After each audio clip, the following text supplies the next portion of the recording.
Hi everyone, so we're going to look at how we can fix this error.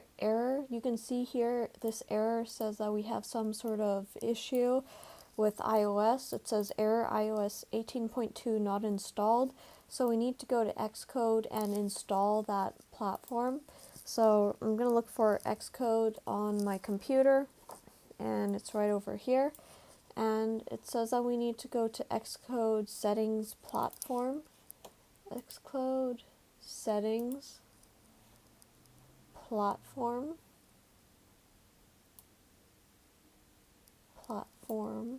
okay, here, 8.2, that's the one that we need, so we're gonna click on get,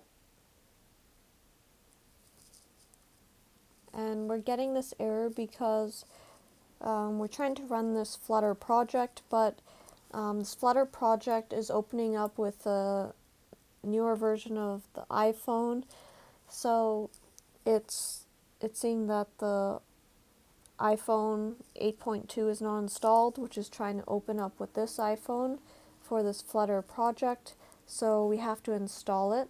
So we'll just wait a few seconds here for this to install. Just push this play button right here.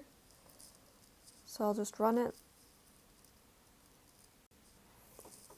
So we can see here now that it has successfully built the project, and we could see it running right over here.